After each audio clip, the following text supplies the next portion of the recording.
There's something about a shiny Harley Davidson that brings out the worst in entitled people. I've ridden bikes my whole life.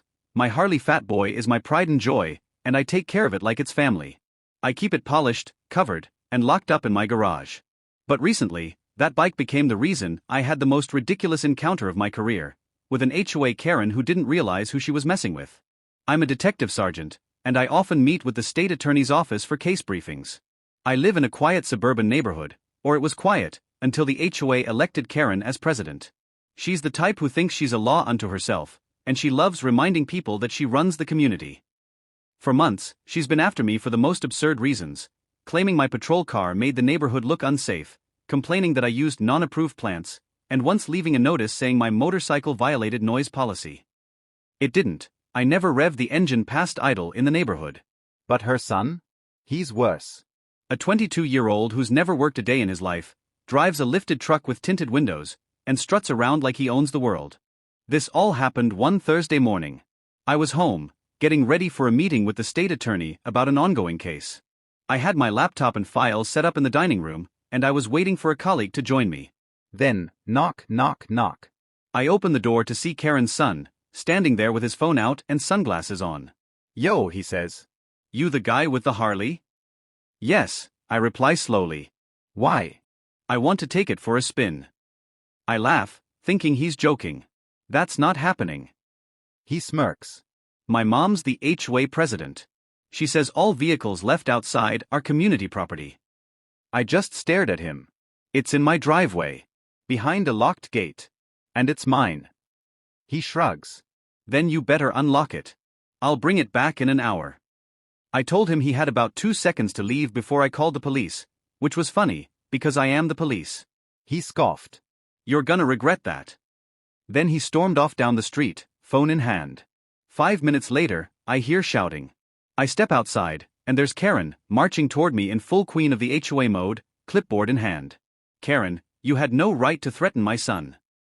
Me, he had no right to demand my motorcycle. Karen, he's a resident. He's allowed to use community amenities. Me, a Harley isn't a swing set. Her face turned red.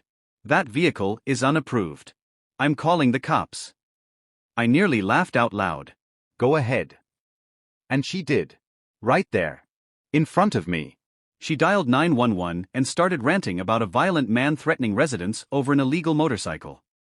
2 minutes later, my colleague, another detective, pulled up to join me for our state attorney briefing.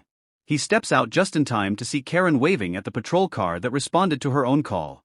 When the officers arrived, Karen rushed over, yelling, "Arrest him. He's threatening me and my son." The officer, a guy I'd trained years ago, looked from me to her. Detective, he asked. Morning, I said casually. False report of a crime, section 817.49 of the Penal Code. Karen blinked. You're a cop? Detective Sergeant, actually. Her son, who'd been recording everything, lowered his phone so fast you could hear the plastic crack. The officer sighed, then asked her, "Ma'am, do you have proof he threatened you?" Karen stammered. He told my son to leave. Did he make any threats? No, but he was rude. The officer nodded. Being rude isn't illegal. Then he turned to me. Detective, you want to file a report? Not yet, I said. Let's see if they trespass again. Karen looked like she wanted the earth to swallow her. But her son wasn't done. He muttered, "You can't hide behind your badge forever." That was the last straw. I told him to stay put while I went inside, grabbed my phone, and pulled up footage from my driveway camera, crystal clear video of him trying to lift the cover off my Harley before knocking on my door. The officer took one look and said, "That's attempted theft." Karen gasped. No, he was just curious. Curious enough to break the lock? I asked. Long story short, the kid got cited for attempted theft and trespassing, and Karen got a formal warning for misuse of emergency services. But the cherry on top?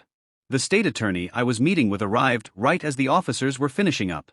She walked up, shook my hand, and asked, "Everything all right, detective?"